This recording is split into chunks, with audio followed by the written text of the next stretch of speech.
नमस्कार दोस्तों, मैं Parasnath life high study IAS में आपका स्वागत है। आज हम लोग आगरा यूनिवर्सिटी के बीएड सेकेंड ईयर बैच 2021-22 का जो 24 सितंबर 2022 को BD 202 अर्थात अधिगम के लिए आकलन या असेसमेंट फॉर लर्निंग का एग्जाम हुआ था, उसकी आंसर की देखेंगे।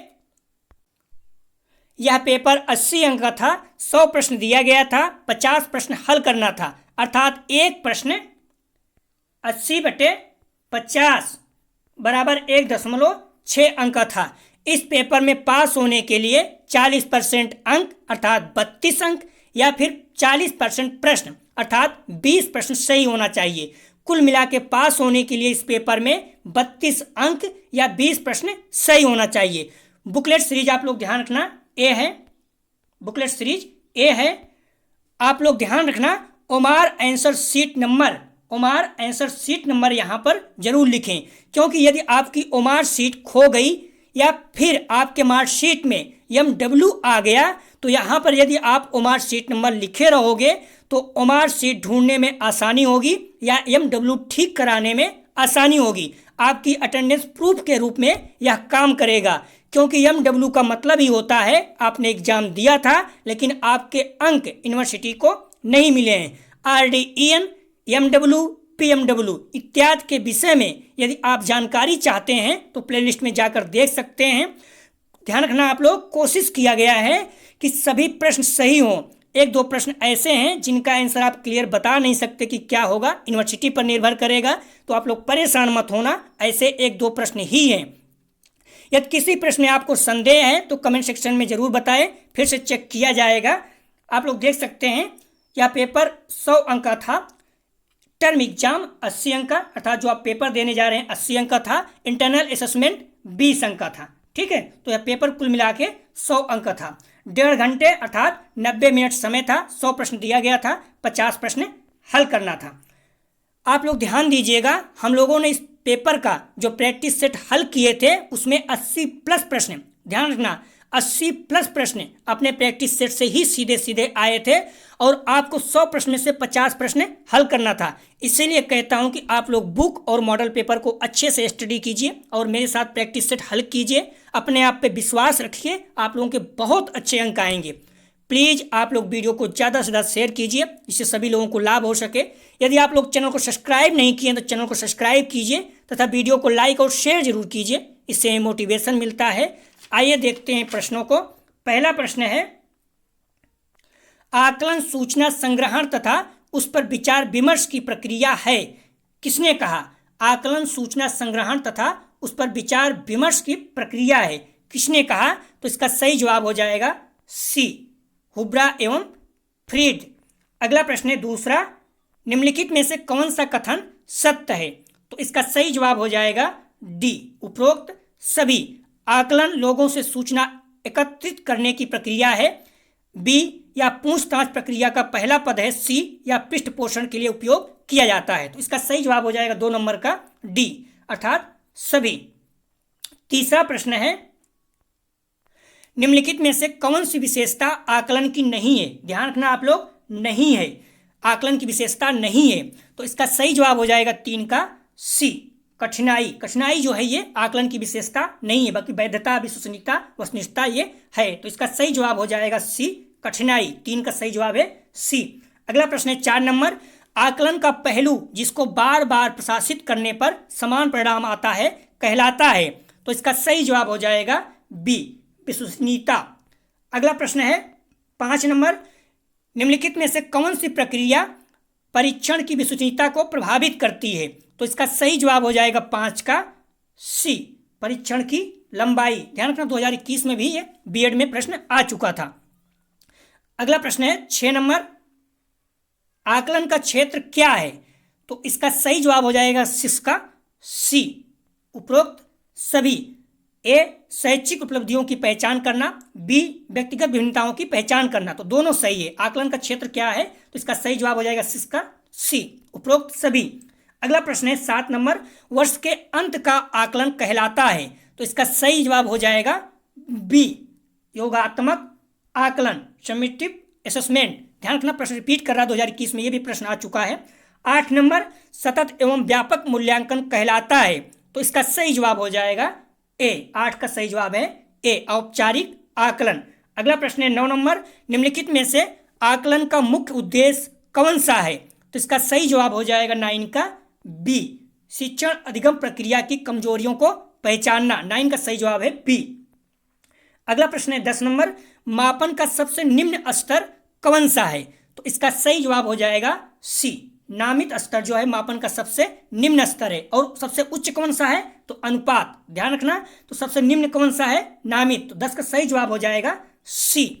अगला प्रश्न है, किस प्रकार के मापन स्तर में सत्य बिंदु स्तर विद्यमान रहता है? तो इसका सही जवाब हो जाएगा डी, अनुपात स्तर में। ठीक है, 11 का सही जवाब है डी। अगला प्रश्न है 12 नंबर, मापन के अंतराल मापनी का उदाहरण है। तो इसका सही जवाब हो जाएगा सी, ए और बी दोनों। वर्ष, महीना, दिन, ये सारा जो है मापन के अंतराल मापनी के उदाहरण होते हैं। तो 12 का सही जवाब है सी। ठीक है, अगला प्रश्न है 13 नंबर, ज्ञानात्मक पक्ष का संबंध है। तो इसका सही जवाब हो जाएगा 13 का बी, ज्ञानात्मक पक्ष का संबंध है ज्ञान से। ठीक है, 13 का सही जवाब है बी। अगला प्रश्न है मापन है। तो इसका सही जवाब हो जाएगा 14 का सी, गुणात्मक एवं मात्रात्मक दोनों। ध्यान रखना, री एग्जाम 2020-21 में ये आ चुका है। ठीक है, अगला प्रश्न है 20-21 क्या 19-20 में आ चुका है। अगला प्रश्न है 15 नंबर, निम्नलिखित में से, तो इसका सही जवाब था 14 का बी। ठीक है, 15 सही जवाब। 15, निम्नलिखित में से कौन सा परीक्षण बुद्धि के आकलन से संबंधित है? तो इसका सही जवाब हो जाएगा 15 का, ध्यान रखना, डी, इनमें से कोई नहीं। निम्नलिखित में से कौन सा परीक्षण बुद्धि के आकलन से संबंधित है? ऐसे नॉर्मली देखोगे तो दोनों है। ठीक है, प्रसंगात्मक बोध परीक्षण और बाकर मेहदी थोड़ा थोड़ा है, लेकिन आप लोग अगर ध्यान रखेंगे जो बाकर मेहदी परीक्षण है ये सृजनात्मक है। ठीक है, तो ये किससे है? सृजनात्मक परीक्षण से संबंधित है। इसी तरह से प्रसंगात्मक बोध जो है ये भी एक्चुअली बुद्धि के आकलन से संबंधित नहीं है। तो इसका सही जवाब हो जाएगा डी। अगर आप सीख किए हैं तो हो सकता है मान लें यूनिवर्सिटी, बट क्लियर सही नहीं है। ठीक है, क्योंकि बाकर मेहदी जो है सृजनात्मक परीक्षण से संबंधित है, न कि बुद्धि आकलन से। तो इस तरह से हम लोग डी मान के चल रहे हैं। अगर आप सीखिए तो हो सकता है आपका सही हो जाए। तो 15 का सही जवाब है डी। अगला प्रश्न है निम्नलिखित में से कौन सा सही है? तो इसका सही जवाब हो जाएगा ए। ध्यान रखना, इसमें पूछा गया है कौन सा सही है। आप लोग कहोगे पहले मापन, तो पहले क्रम अगर करोगे तो पहले मापन होता है, उसके बाद आकलन, फिर मूल्यांकन। लेकिन इसमें पूछा गया है कौन सा सही है, मतलब सबसे बड़ा कौन, सबसे विस्तृत कौन है। तो ध्यान रखना, मूल्यांकन जो है सबसे विस्तृत है और सबसे जो कम विस्तृत है ये मापन है। आप अगर सर्कल बनाएंगे तो इस तरह से 3 सर्कल बनेगा। ध्यान रखना, तो सबसे बड़ा है इसमें मूल्यांकन, जो सबसे छोटा है इसमें मापन, और सेकंड नंबर पे जो है आकलन। तो इसमें जो पूछा हुआ है सबसे विस्तृत दिखा रहा है। ठीक है, तो सबसे विस्तृत मूल्यांकन है, उसके बाद सबसे छोटा क्या है? मापन है। तो यहाँ पर ध्यान रखना, सबसे पहले क्रम की बात नहीं कर रहा, क्योंकि प्रश्न पूछ चुका है कि क्रम में क्या है। तो सबसे पहले मापन होता है, उसके बाद आकलन, फिर मूल्यांकन। लेकिन सबसे विस्तृत पूछा है, तो यहाँ पर मूल्यांकन सबसे विस्तृत है, मापन सबसे छोटा है और आकलन इसके बीच में आएगा। तो इस तरह से 16 का सही जवाब हो जाएगा ए। क्लियर हो गया। अगला प्रश्न है 17, किसने कहा मनोवैज्ञानिक परीक्षण दो या अधिक व्यक्तियों के व्यवहार की तुलना करने की व्यवस्थित विधि है? तो इसका सही जवाब हो जाएगा 17 का सही जवाब, 17 का सही जवाब। ध्यान रखना, किसने कहा मनोवैज्ञानिक परीक्षण 2 या अधिक व्यक्तियों के व्यवहार की तुलना करने की व्यवस्थित विधि है? तो 17 का सही जवाब हो जाएगा सी, क्रोनबेक ने। क्लियर हो गया। 16 का आपको पता था, 16 को मैंने क्या बोला था, इसका सही जवाब था ए। आप लोग कंफ्यूज नहीं होना, ठीक है, कि बच्चे परेशान थे। और 17 का सही जवाब हो जाएगा सी, क्रोनबेक ने। ठीक है, और अगला प्रश्न है 18 नंबर, व्यवहारिक उद्देश्यों के लिए ज्ञानात्मक पक्ष के विकास किसके द्वारा दिया गया है? तो व्यवहारिक उद्देश्यों के लिए ज्ञानात्मक पक्ष का विकास किसके द्वारा दिया गया है? तो इसका सही जवाब है बी एस ब्लूम। हालांकि बी एस ब्लूम ने तीनों का मतलब जो ज्ञानात्मक, भावात्मक, क्रियात्मक है, तीनों को दिया था। लेकिन अगर स्पेशल रूप से पूछे तो अलग अलग हो जाता है। लेकिन जो ज्ञानात्मक पक्ष है इसको बी एस ब्लूम ने दिया था, जिसका सही जवाब हो जाएगा बी। अगला प्रश्न है 19 का, हाँ ठीक है, 19 का सही जो मूल्यांकन का क्षेत्र है, तो इसका सही जवाब हो जाएगा, हम लोग कर भी चुके हैं, बी, व्यापक। मूल्यांकन का क्षेत्र क्या है?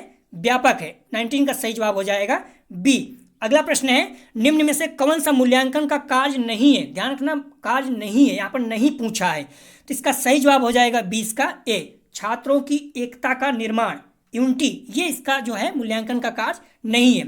तो तो इसका सही जवाब हो जाएगा ए। अगला प्रश्न है बाल अंतर्बोध परीक्षण तकनीक है, तो इसका सही जवाब हो जाएगा इसका बी, रचना तकनीक। ठीक है, बाल अंतर्बोध परीक्षण तकनीक है, तो इसका सही जवाब हो जाएगा बी, रचना तकनीक। तो 21 का सही जवाब है बी। अगला प्रश्न है 22 नंबर, किस तकनीक का प्रयोग अचेतन पक्ष को मापने में किया जाता है? तो इसका सही जवाब हो जाएगा 22 का सी, प्रक्षेपी तकनीकी। तो 22 का सही जवाब है सी। अगला प्रश्न है 23 नंबर, मानव व्यवहार के मापन में किस उपकरण का प्रयोग किया जाता है? तो इसका सही जवाब हो जाएगा 23 का ए, परीक्षण। ठीक है, टेस्ट। अगला प्रश्न है 24 नंबर, सृजनात्मक बालक समानता होता है, तो इसका सही जवाब हो जाएगा 24 का सी, नवाचारित अर्थात इनोवेटिव होता है। सृजनात्मक क्रिएटिविटी जो होता है वो हमेशा नया नया चीज खोजने की कोशिश करता है, बनाने की कोशिश करता है। 24 का सही जवाब हो जाएगा सी। अगला प्रश्न है 25, व्यवहारिक उद्देश्यों के लिए भावात्मक पक्ष का विकास किया गया, तो इसका सही जवाब हो जाएगा, ध्यान रखना मैं पहले बताया बीएस ब्लूम ने तीनों का, ज्ञानात्मक, भावात्मक, क्रियात्मक तीनों का किया था, लेकिन स्पेशल रूप से पूछ रहा है, इसमें कृतवाल भी दिया है, इसका सही जवाब हो जाएगा ए। तो व्यवहारिक उद्देश्यों के भावनात्मक पक्ष का विकास किसने किया था? तो कृतवाल। अगर कृतवाल नहीं होता तो बीएम ब्लूम सही होता, लेकिन अगर दोनों दिया है तो कृतवाल मानेंगे, क्योंकि जो बीएस ब्लूम थे ज्ञानात्मक पक्ष और कृतवाल जो थे ये भावात्मक पक्ष दिए थे स्पेशल रूप से। हालांकि बीएस ब्लूम थे तीनों को किए थे, तो ध्यान रखना यहाँ पर सही जवाब जो हम मानेंगे ए, कृतवाल जो है ये भावात्मक पक्ष का विकास किए थे। 25 का सही जवाब है ए। क्लियर हो गया। 26 अगला प्रश्न है, 26 जो है, निम्नलिखित में से कौन सा प्रत्यास्मरण प्रकार के परीक्षण के पद का उदाहरण है? तो इसका सही जवाब हो जाएगा 26 का सी, ए और बी दोनों, रिक्त स्थानों की पूर्ति, बहुविकल्पी प्रकार के पद दोनों। ठीक है, 26 का सही जवाब हो जाएगा सी। 27 अगला प्रश्न, एक परीक्षण का ब्लूप्रिंट किस आधार पर आवश्यक है? तो इसका सही जवाब हो जाएगा 27 का सी, ए बी दोनों, शैक्षिक उद्देश्यों, प्रश्नों के प्रकार, सी इसका सही जवाब है 27 का। 28 वस्तुनिष्ठता परीक्षण के उपकरण की है, तो इसका सही जवाब हो जाएगा 28 का ए। ध्यान रखना तकनीकी कसौटियां वस्तुनिष्ठता परीक्षण के उपकरण की है, तो इसका सही जवाब हो जाएगा तकनीकी कसौटियां। 28 का सही जवाब है ए। ठीक है, 28 का सही जवाब है ए। अगला प्रश्न है 29, वैकल्पिक प्रतिक्रिया प्रश्न के पद कौन से हैं? तो इसका सही जवाब हो जाएगा 29 का सी, ए और बी दोनों, सत्य असत्य, सही गलत दोनों। ठीक है, अगला प्रश्न है 30, वस्तुनिष्ठ परीक्षाएं होती हैं, तो इसका सही जवाब हो जाएगा 30 का सी, ए और बी दोनों, वैध और विश्वसनीयता दोनों। ऑब्जेक्टिव जो क्वेश्चन होते हैं उसमें विश्वसनीयता भी होती है और वैध भी होते हैं। ठीक, इसका सही जवाब हो जाएगा सी। अगला प्रश्न है 31, निष्पक्ष मूल्यांकन किस प्रकार के प्रश्नों से किया जाता है? तो इसका सही जवाब हो जाएगा बी, वस्तुनिष्ठ प्रकार के प्रश्नों से।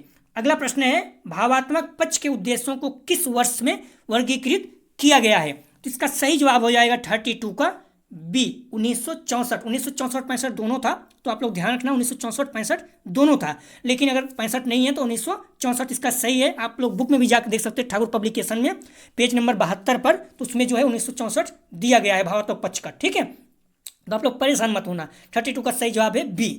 33, बुद्धि संवर्धित अनुपातिक चिंतन है, किसने परिभाषित किया? तो इसका सही जवाब हो जाएगा डी, बर्ट ने। ठीक है, 33 का सही जवाब है डी, बर्ट ने।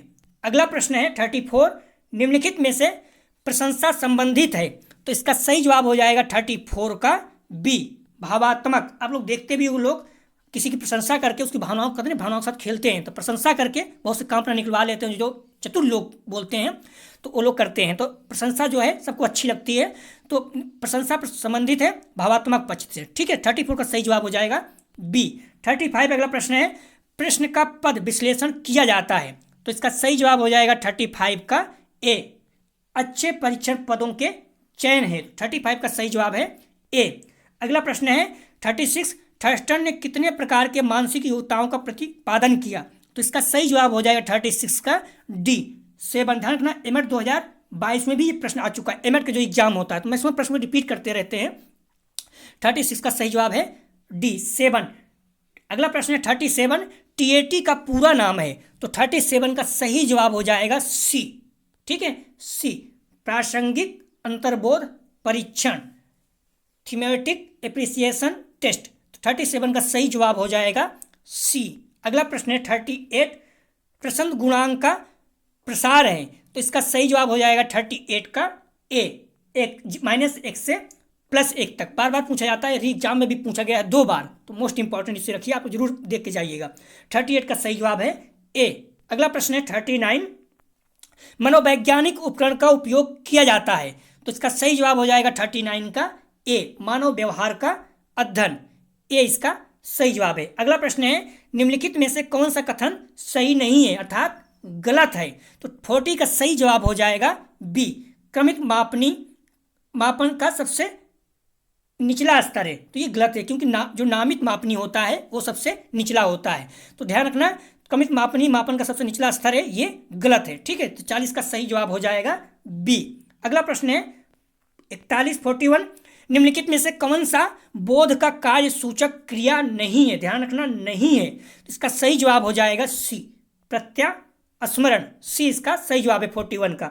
42 टर्मन के अनुसार प्रतिभाशाली बच्चा की बुद्धि लब्ध है, तो इसका सही जवाब हो जाएगा 42 का सी, 140 से ऊपर। मोस्ट इंपॉर्टेंट, बार बार प्रश्न पूछा जाता है। ठीक है, तो 42 का सही जवाब है सी। यदि आप लोग प्रैक्टिस सेट मेरा हल करके जाओगे तो मैं विश्वास दिलाता हूँ आप लोग बहुत अच्छे अंक आएंगे। 100 में 50 ही तो करना रहता है, इसीलिए बच्चे जो हैं 74, 76, 78 अंक प्राप्त कर चुके हैं। कुछ पेपर में तो बच्चे 80 में 80 अंक प्राप्त किए हैं जो अपने साथ टेस्ट देते रहे हैं, तो इसलिए आप विश्वास कीजिए और अपने साथ जुड़े रहिए। प्रश्न है बुद्धि को मापने के लिए बुद्धि को मापने के लिए बुद्धि लब्ध का आविष्कार कौन किया है, तो आप लोग पता भी होगा कि IQ का आविष्कारक कौन है, तो आप लोग पता होगा जो सबसे पहले स्टर्न महोदय थे, स्टर्न महोदय, ये 1912 में क्या किए, MA/CA कर दिए। ठीक है, MA/CA कर दिए, कब, 1912 में। जो स्टर्न महोदय थे इन्होंने IQ का फार्मूला दिया MA/CA, लेकिन बाद में फिर क्या किए, टर्मन महोदय ने संशोधन किया और क्या कर दिया, MA/CA × 100 कर दिया। स्टर्न महोदय ने क्या किया, MA/CA किया, लेकिन स्टर्न महोदय थे क्या किए, MA/CA दिए उन्होंने फार्मूला। टर्मन महोदय ने क्या किया, संशोधित करके MA/CA × 100 कर दिया, तो बाद में इन्होंने नहीं दिया। तो IQ की जो फार्मूला है बुद्धि को मापने के लिए, जो IQ बुद्धि लब्ध का आविष्कारक कौन है, तो ध्यान रखना स्टर्न और टर्मन है, इसमें एक भी नहीं है, तो इसका सही जवाब हो जाएगा डी। ठीक है, तो 43 का सही जवाब हो जाएगा डी, इसमें से कोई नहीं। कुछ लोग भाटिया का बोल रहे हैं, तो ध्यान रखना भाटिया सही नहीं है। भाटिया क्या है, बुद्ध परीक्षण की बात किया है, लेकिन IQ के बारे में नहीं उन्होंने कहा है। ठीक है, तो भाटिया ने क्या किया, बुद्ध परीक्षण की बात की है, उसके बारे में खोज किया है, दिया है, लेकिन उसने IQ जो बुद्धि लब्ध है इसमें स्टर्न और टर्मन महोदय संबंधित हैं। ठीक है, तो अगर आप बी किए तो हो सकता है सही कर ले यूनिवर्सिटी, बट जो मेरे अनुसार सही है डी इसका सही जवाब हो जाएगा, क्योंकि स्टर्न और टर्मन महोदय ही IQ के बारे में बात किए हैं, तो डी इसका 43 का सही जवाब डी हो जाएगा। अगला प्रश्न है जलोटा टंडन बुद्धि परीक्षण किस विश्वविद्यालय ने बनाया, तो इसका सही जवाब हो जाएगा ए, काशी हिंदू विश्वविद्यालय ने। हालांकि जलोटा टंडन जो थे पंजाब से संबंधित थे, पंजाब विश्वविद्यालय से, लेकिन जो बुद्धि परीक्षण विश्वविद्यालय ने किस विश्वविद्यालय ने बनाया था, तो ए, काशी हिंदू विश्वविद्यालय। 44 का ए सही जवाब है। अगला प्रश्न है 45 कौन सा थ्रस्टन का PMA नहीं है, तो इसका सही जवाब हो जाएगा 45 का सी, संवेग। अगला प्रश्न है बहुबुद्धि का प्रत्यय किसने दिया, तो इसका सही जवाब हो जाएगा ए, गार्डनर ने। ये यूपी टेट या सीटेट में बार बार पूछा जाता है, मोस्ट इंपॉर्टेंट में रखिए इसको। ठीक है, बहुबुद्धि का प्रत्यय सिद्धांत किसने दिया, तो इसका सही जवाब हो जाएगा ए। ठीक है, गार्डनर महोदय ने। क्लियर हो गया। अगला प्रश्न है 47 व्यक्तित्व गुणों का समन्वित रूप है किसने कहा, तो 47 का सही जवाब हो जाएगा ए, अल्पोर्ट ने। ठीक है, अगला प्रश्न है 48 वाक्य पूर्ति विधि व्यक्तित्व मापन की विधि है, तो इसका सही जवाब हो जाएगा सी, प्रक्षेपी विधियां। 48 का सही जवाब हो जाएगा सी। अगला प्रश्न है 49 निम्नलिखित में से कौन सा व्यक्तित्व मापन की वस्तुनिष्ठ विधि नहीं है, ध्यान रखना नहीं है बोला है, तो इसका सही जवाब हो जाएगा सी, परिस्थिति परीक्षण। तो 49 का सही जवाब हो जाएगा सी। अगला प्रश्न है 50 किसने परिभाषित किया सृजनात्मक मौलिक परिणामों को अभिव्यक्त करने की मानसिक प्रक्रिया है, तो इसका सही जवाब हो जाएगा बी, क्रो एंड क्रो ने। तो 50 का सही जवाब हो जाएगा बी। अगला प्रश्न है किसने कहा है कि सृजनात्मकता मुख्यतः नवीन रचना या उत्पाद होती है, तो इसका सही जवाब हो जाएगा 51 का बी, ड्रेवर। ठीक है, तो 51 का सही जवाब हो जाएगा बी, ड्रेवर। अगला प्रश्न है 52, सृजनात्मकता का निम्नलिखित में से कौन सा आवश्यक घटक है? तो इसका सही जवाब हो जाएगा 52 का डी, उपरोक्त सभी। कल्पना एवं विस्तार, मौलिकता एवं लचीलापन, जिज्ञासा एवं प्रेरणा, अर्थात तीनों। ठीक है, तो इसका सही जवाब हो जाएगा 52 का डी। अगला प्रश्न है 53, सृजनात्मकता की समस्या को हल करने का रास्ता क्या है? तो इसका सही जवाब हो जाएगा 53 का ए। ठीक है, मूल रास्ता, तरीका, ओरिजिनल वेज। 53 का सही जवाब हो जाएगा ए। क्लियर हो गया। अगला प्रश्न है 54, सृजनात्मकता शब्द लैटिन भाषा के शब्द से आया है। तो इसका सही जवाब हो जाएगा 54 का बी, क्रियर। ठीक है, तो सृजनात्मकता शब्द लैटिन भाषा के क्रियर शब्द से आया है, तो 54 का सही जवाब हो जाएगा बी। अगला प्रश्न है प्रत्येक बुद्धिमान बच्चे रचनात्मक नहीं होते, लेकिन रचनात्मक बच्चे सदैव होते हैं। तो इसका सही जवाब हो जाएगा 55 का बी, रचनात्मक। आप लोग ध्यान रखना, उसमें साफ शब्दों में कहा है प्रत्येक बुद्धिमान बच्चे रचनात्मक नहीं होते। ठीक है, कुछ बच्चे बहुत बुद्धिमान होते हैं, रचनात्मक मतलब क्रिएटिविटी, जिनके अंदर नई तरह तरह की चीज़ें खोजते रहते हैं। तो जो उसमें बोला है कि प्रत्येक जो बुद्धिमान बच्चे होते हैं, जरूरी नहीं कि मतलब उनके अंदर क्रिएटिविटी भी हो, बहुत बुद्धिमान होते हैं, लेकिन कई लोग खोज नहीं करते हैं, इनोवेटिव मतलब नई चीज़ें नहीं करते हैं। लेकिन रचनात्मक बच्चे सदैव होते हैं। तो क्या होंगे? रचनात्मक तो होंगे। जो रचनात्मक बच्चे हैं वो सदैव क्या होंगे? रचनात्मक होंगे, मतलब क्रिएटिविटी होंगे। आप लोग देखेंगे कई लोग ऐसे होते हैं जो नॉर्मल आप देखो कहोगे पागल हैं, मतलब कुछ उनको दिमाग में नहीं है, लेकिन नई चीज़ों को खोज कर देते हैं। तो जरूरी नहीं कि बुद्धिमान ही हो। कई बच्चे होते हैं जो बुद्धिमान, देखो पढ़ने में बहुत वीक होंगे, मतलब बहुत बुद्धिमान नहीं होंगे, उनका आईक्यू लेवल बहुत कम होगा, लेकिन वो खोज मतलब नई नई चीज़ें क्रिएटिविटी करते रहते हैं, कई नई चीज़ बनाते रहते हैं। अपने क्लास में, अपने कॉलेज में भी देखोगे कई बच्चे ऐसे हैं जो बुद्धिमान नहीं हैं, लेकिन नई नई चीज़ें बनाते रहते हैं, मतलब क्रिएटिविटी करते रहते हैं। तो इसलिए प्रत्येक बुद्धिमान बच्चे रचनात्मक नहीं है, लेकिन रचनात्मक बच्चे सदैव क्या होते हैं? बी, इसका सही जवाब हो जाएगा रचनात्मक। ठीक है, अगर आप सी किए तो हो सकता है सही हो जाए, बट मेरे हिसाब से इसका बी जो है सही जवाब होगा, रचनात्मक। ठीक है, 55 का सही जवाब है बी। क्लियर हो गया। अगला प्रश्न है 56, निम्नलिखित में से कौन सा मुख्य सृजनात्मकता पर गिलफोर्ड द्वारा तैयार किया गया था? तो इसका सही जवाब हो जाएगा 56 का सी, ए और बी दोनों। उत्पाद सुधार कार्य, चित्रपूर्णता परीक्षण, दोनों इसका सही जवाब है। 56 का सही जवाब हो जाएगा सी। अगला प्रश्न है 57, उपलब्ध परीक्षण गुणवत्ता निम्न में से किस पर निर्भर करती है? 57 का सही जवाब हो जाएगा डी, शिक्षण उद्देश्यों पर। ठीक है, 57 का सही जवाब हो जाएगा डी। अगला प्रश्न है 58, उपलब्ध परीक्षण निर्माण का चरण नहीं है। ध्यान रखना, चरण नहीं है। तो इसका सही जवाब हो जाएगा 58 का ए, शैक्षिक उद्देश्यों को लिखना। तो 58 का सही जवाब हो जाएगा ए जो है ये नहीं है। अगला प्रश्न है 59, शिक्षार्थी की शैक्षिक उपलब्धि में सम्मिलित है। तो इसका सही जवाब हो जाएगा 59 का सी, ए और बी दोनों, ज्ञान एवं समझ, कौशल एवं सीखने की दृष्टिकोण दोनों। तो 59 का सही जवाब हो जाएगा सी। अगला प्रश्न है 60, उपलब्धि परीक्षण का एक अच्छा उदाहरण है। तो इसका सही जवाब हो जाएगा 60 का डी, उपरोक्त सभी, विदेशी भाषा में बातचीत, गणितीय समस्याओं का हल, ऐतिहासिक घटनाओं की व्याख्या। इसका सही जवाब हो जाएगा 60 का डी। अगला प्रश्न है निम्नलिखित में से कौन सी उपलब्धि परीक्षण की कमी नहीं है? ध्यान रखना, कमी नहीं है, कमी नहीं है। तो इसका सही जवाब हो जाएगा 61 का सी। ठीक है, सी इसका सही जवाब हो जाएगा। पाठ वस्तु एवं शिक्षण विधियों की महत्वपूर्ण परीक्षा के लिए अच्छा है, ये जो है इसका नहीं है। ठीक है, तो 61 का सही जवाब हो जाएगा सी। अगला प्रश्न है मानकीकृत परीक्षण की मुख्य विशेषता होती है कि वे इससे स्वतंत्र हैं। मानकीकृत परीक्षण की मुख्य विशेषता होती है कि वे इससे स्वतंत्र हैं। तो 62 का सही जवाब हो जाएगा 62 का ए, व्यक्तिगत त्रुटि से। ठीक है, 62 का सही जवाब हो जाएगा ए। अगला प्रश्न है 63, विचारात्मक प्रश्न किस प्रकार के होते हैं? तो इसका सही जवाब हो जाएगा 63 का ए, अनेक सही उत्तर वाले प्रश्न। 63 का सही जवाब हो जाएगा ए। अगला प्रश्न है 64, उपलब्धि परीक्षण का उद्देश्य नहीं है। ध्यान रखना, इसमें बोला है कि नहीं है, उपलब्धि परीक्षण का उद्देश्य नहीं है।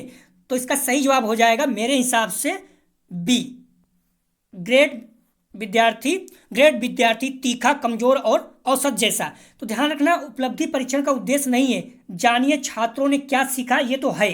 ठीक है, और लेकिन ये मिल नहीं पा रहा है, कहीं क्लियर नहीं मिल पा रहा है। आप लोग ध्यान रखना, उसने कहीं क्लियर नहीं मिल पा रहा है, तो इसलिए मैं बी मान के चल रहा हूँ। अगर आप डी किए हैं तो डी भी सही हो सकता है 64 का, क्योंकि मान लीजिए दोनों नहीं होगा, जैसे उसने पूछा है उपलब्धि परीक्षण का उद्देश्य नहीं है, ये तो है, तो ये है कि नहीं क्लियर नहीं हो पा रहा है, तो इसलिए हम बी मान के चल रहे हैं। लेकिन यदि आप डी क्वेश्चन में टिक करके आते हैं तो हो सकता है सही हो जाए, क्लियर हो जाएगा, देखा जाएगा। लेकिन अभी मेरे अनुसार इसका उत्तर बी है। ठीक है, ग्रेड शिक्षार्थी तीखा कमजोर और औसत जैसा, ये उसका उद्देश्य नहीं है। 64 का सही जवाब है बी। ठीक है, अगला प्रश्न है 65, एक अच्छे परीक्षण में कौन सी विशेषता होती है? तो इसका सही जवाब हो जाएगा 65 का डी, उपरोक्त सभी, उपयोगिता, विश्वसनीयता, वैधता तीनों है, इसलिए इसका सही जवाब हो जाएगा 65 का डी। अगला प्रश्न है 66, एक अध्यापक द्वारा किस प्रकार का विचारात्मक प्रश्न पूछता है? तो इसका सही जवाब हो जाएगा 66 का ए, एकल सही उत्तर प्रश्न। ठीक है, तो 66 का सही जवाब हो जाएगा ए। अगला प्रश्न है 67, 66 का ए सही जवाब है। ठीक है, क्लियर हो गया। 67 का उपलब्धि परीक्षण का उपयोग होता है, तो 67 का सही जवाब हो जाएगा डी, उपरोक्त सभी, विषय वस्तु के सुधार में विभिन्न क्षेत्रों का चयन, शिक्षण विधियों का मूल्यांकन, तीनों सही है, तो 67 का सही जवाब हो जाएगा डी। अगला प्रश्न है 68, मानकीकृत परीक्षण संबंधित है, तो इसका सही जवाब हो जाएगा डी, उपरोक्त सभी, ज्ञान का विस्तार या विवरण, ज्ञान का व्यापक क्षेत्र, उपलब्धि परीक्षण, तो 68 का सही जवाब हो जाएगा डी। ठीक है, इसका सही जवाब है डी। अगला प्रश्न है परीक्षण की विश्वसनीयता से तात्पर्य है, तो इसका सही जवाब हो जाएगा 69 का डी, उपरोक्त सभी, परीक्षण की वास्तविकता, परीक्षण की मौलिकता, माप की स्थिरता, अर्थात इसका सही जवाब है डी 69 का। अगला प्रश्न है 70, असली परीक्षण का सफल अभ्यास है, तो इसका सही जवाब हो जाएगा 70 का बी, सीखने की उपलब्धि। ठीक है, असली परीक्षण का सफल अभ्यास क्या है? तो सीखने की उपलब्धि, 70 का सही जवाब है बी। अगला प्रश्न है निम्नलिखित में से कौन सा कारक बालक के व्यक्तित्व विकास को प्रभावित करता है?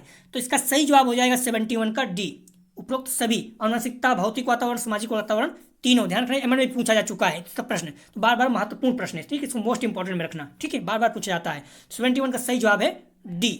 अगला प्रश्न है निम्नलिखित में से कौन सा विश्वसनीयता गुणांक को प्रभावित करने वाला कारक है? तो इसका सही जवाब हो जाएगा 72 का डी, उपरोक्त सभी, आयु प्रसार, समूह प्रसार, फलांक प्रसार, तीनों।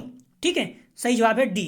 अगला प्रश्न 73, सीखने के आकलन के विचार का उपयोग करता है, तो इसका सही जवाब हो जाएगा 73 का बी, रचनात्मक आकलन। ठीक है, फॉर्मेटिव असेसमेंट, 73 का सही जवाब है बी। क्लियर हो गया। अगला प्रश्न है 74 का, स्कूल में पाठ से आगामी क्रियाओं का मुख्य उद्देश्य है, तो 74 का सही जवाब हो जाएगा सी, ए और बी दोनों, छात्र के व्यक्तित्व में समायोजन की सेवा पाने के लिए छात्रों को दुनिया के रिवीजन कार्य में परिचित कराना। ठीक है, इसका सही जवाब हो जाएगा 74 का सी। अगला प्रश्न है थर्मामीटर उदाहरण है, मोस्ट इंपॉर्टेंट। ठीक है, तो इसका सही जवाब हो जाएगा 75 का सी, अंतराल मापनी जो है ये थर्मामीटर का उदाहरण है, वर्ष, दिन, महीना, ये सब अंतराल मापनी में आता है। ठीक है, मोस्ट इंपॉर्टेंट है, ध्यान रखना, बार बार पूछा जाता है। 75 का सही जवाब है सी। मूल्यांकन 76, मूल्यांकन एक निरंतर चलने वाली प्रक्रिया है या किसने कहा? तो इसका सही जवाब हो जाएगा 76 का सी, NCERT ने। ठीक है, 76 का सही जवाब हो जाएगा सी। अगला प्रश्न है संरचनात्मक मूल्यांकन है, तो इसका सही जवाब हो जाएगा 77 का सी, छात्रों के शैक्षिक लक्ष्यों की प्राप्ति की जांच, सी इसका सही जवाब हो जाएगा 77 का। क्लियर हो गया। अगला प्रश्न है 78, कौन सा कथन समूह में मेल नहीं खाता? कौन सा कथन समूह में मेल नहीं खाता? तो इसका सही जवाब हो जाएगा 78 का ए, मापन एवं मूल्यांकन शरणार्थी नहीं होते, ये मेल नहीं खाता। मूल्यांकन सतत प्रक्रिया है, ठीक है, अभिप्रेरणा अधिगम के लिए आवश्यक है, बिल्कुल सही, उपरोक्त सभी, तो इसका सही जवाब हो जाएगा मापन एवं मूल्यांकन शरणार्थी नहीं होते, तो ए इसका जो है सही जवाब है 78 का। क्लियर हो गया। अगला प्रश्न है मूल्यांकन के लिए अध्यापक को उपयोग करना चाहिए 79, तो इसका सही जवाब हो जाएगा 79 का ए, विभिन्न अधिगम क्षेत्रों में बाल विकास पर ध्यान दें, तो 79 का सही जवाब है ए।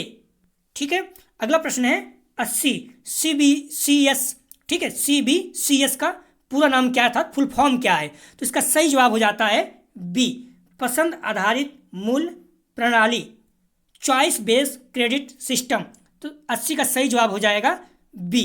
ठीक है, अगला प्रश्न है 81, 81 रचनात्मक आकलन के लिए EVS है, तो इसका सही जवाब हो जाएगा ए, अधिगम के लिए आकलन। 81 का सही जवाब है ए। अगला प्रश्न है 82, निम्नलिखित में से कौन सा एक प्रक्षेपी परीक्षण का उदाहरण नहीं है? ध्यान रखना, नहीं है। तो इसका सही जवाब हो जाएगा 82 का सी, मानव रेखांकन। ठीक है। अगला प्रश्न है 83, या किसने कहा कि सांख्यिकी गणना का विज्ञान है? तो इसका सही जवाब हो जाएगा 83 का सी, बाउले ने।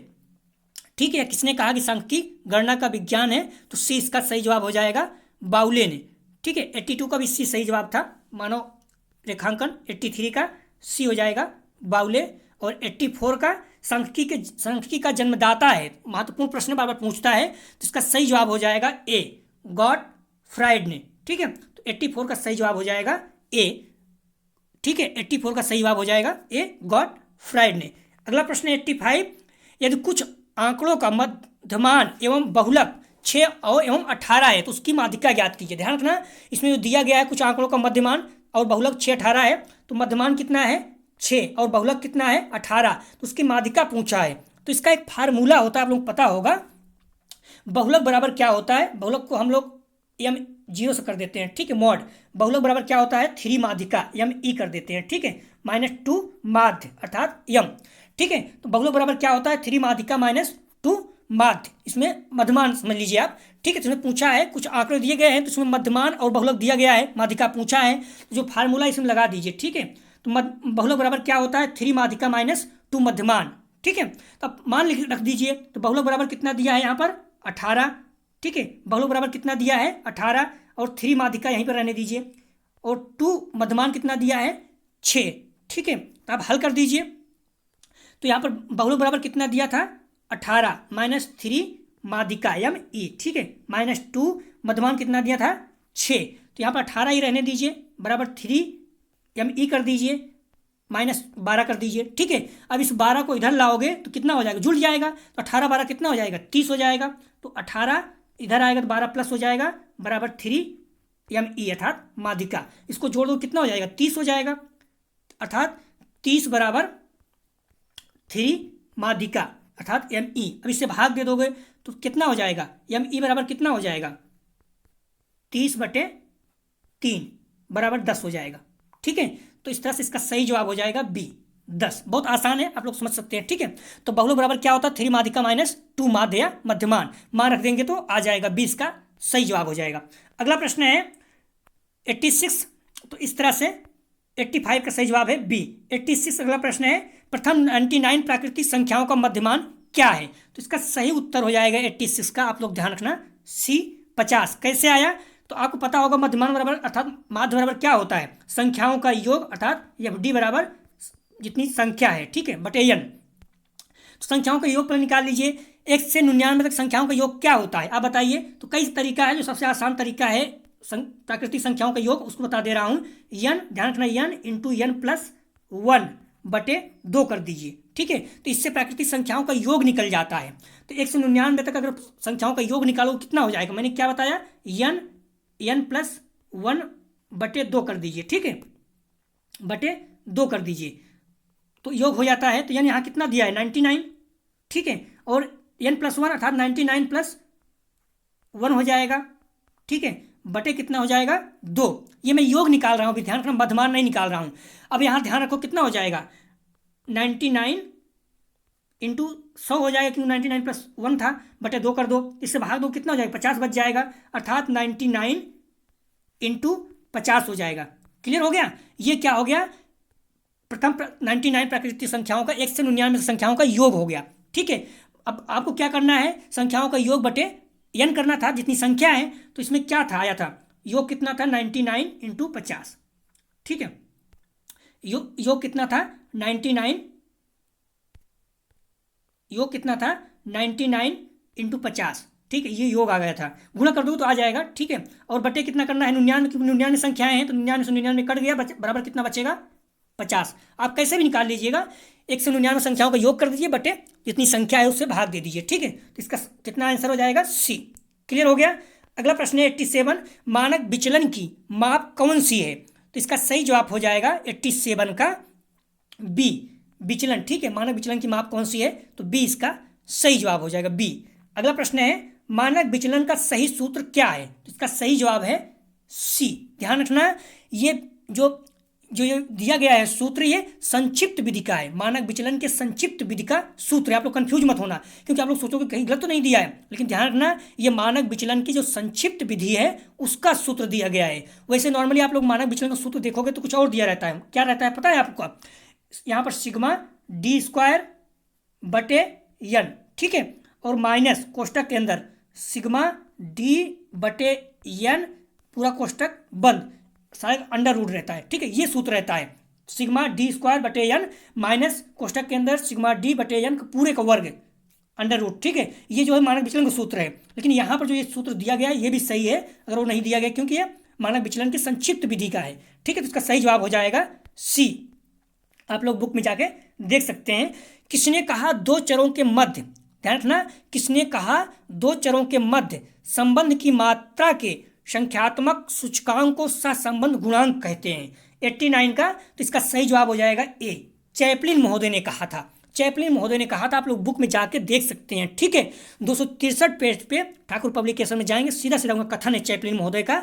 किसने कहा दो चरों के मध्य संबंध की मात्रा के संख्यात्मक सूचकांक को सहसंबंध गुणांक कहते हैं? तो इसका सही जवाब हो जाएगा 89 का ए, चैपलिन महोदय। आप देख भी सकते हैं, मैंने बुक से इसको पेस्ट कर दिया है, आप यहाँ पर देख सकते हैं, ठीक है।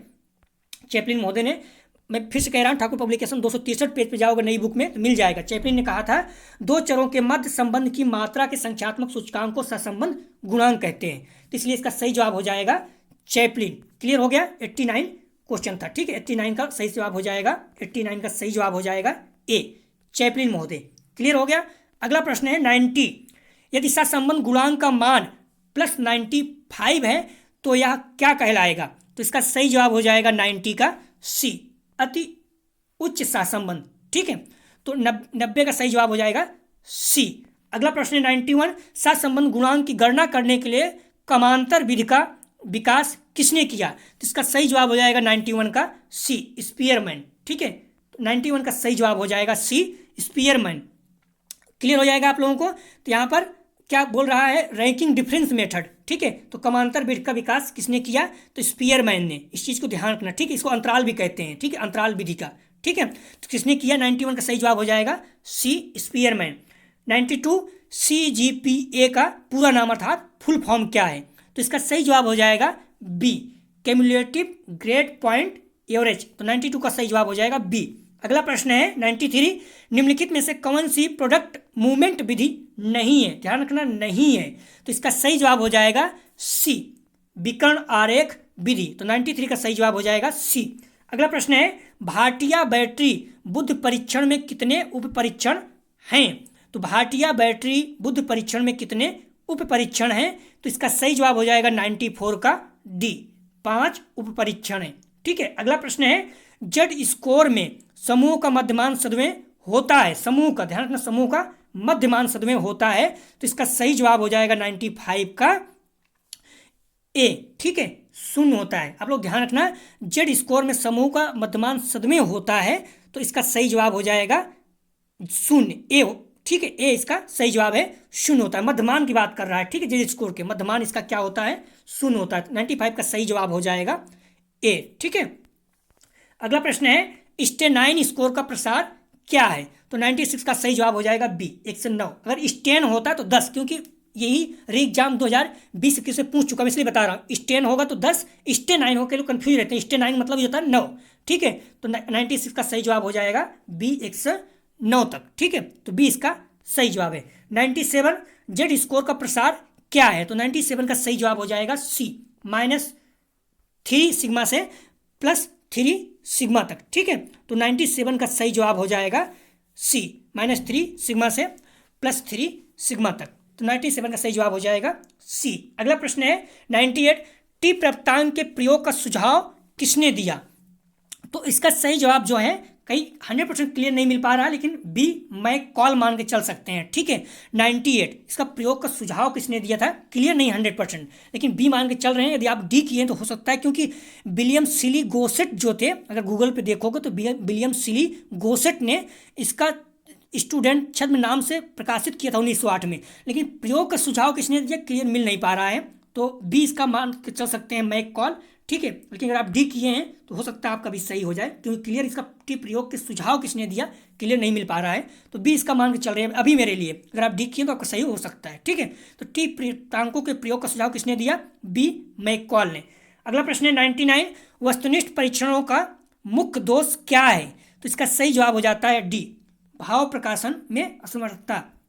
ऑब्जेक्टिव प्रश्न में क्या है, आंसर देना है, इसमें आप भाव प्रकाशन कर ही नहीं सकते हो, तो डी इसका सही जवाब हो जाएगा 99 का। अगला प्रश्न है 100 और लास्ट है, बहुसांस्कृतिक अध्ययन का उदाहरण क्या है, तो इसका सही जवाब हो जाएगा ए, व्यक्तिगत अध्ययन। बहुसांस्कृतिक अध्ययन का उदाहरण क्या है, तो इसका सही जवाब हो जाएगा ए, व्यक्तिगत अध्ययन। तो क्लियर हो गया। तो दोस्तों यह था BD 202 अर्थात एसेसमेंट फॉर लर्निंग एग्जाम 2022 का क्वेश्चन पेपर। यदि आप लोग भविष्य में कभी भी एग्जाम देने जा रहे हैं, री एग्जाम या वार्षिक एग्जाम, तो इसे देख के जरूर जाएं। इसमें से कई प्रश्न रिपीट करेगा, कम से कम 15 प्रश्न तो श्योर रिपीट करता है, ठीक है। यदि आप लोगों को PDF चाहिए तो डिस्क्रिप्शन और कमेंट सेक्शन दोनों जगह पर टेलीग्राम ग्रुप और व्हाट्सएप ग्रुप का लिंक दिया गया है, आप लोग ग्रुप ज्वाइन करके PDF प्राप्त कर सकते हैं। प्लीज़ आप लोग वीडियो को ज़्यादा से ज़्यादा शेयर कीजिए, जिस सभी लोगों को लाभ हो सके। अपने कॉलेज के ग्रुप दोस्त यार जो भी BEड का एग्जाम दे रहे हैं या फिर भविष्य में BEड करने के लिए जा रहे हैं, तो उनको सलाह दीजिए। प्लीज़ वीडियो देख के जरूर जाए। 99% में पहले ही कहा 99% प्रश्न सही है, आंसर 1-2 प्रश्न में डिफरेंस हो सकता है, क्योंकि उसका आंसर क्या मानेगा यूनिवर्सिटी कुछ क्लियर रहता नहीं है, ठीक है। तो प्लीज़ वीडियो को ज़्यादा से ज़्यादा शेयर कीजिए। वीडियो देखने के लिए धन्यवाद दोस्तों।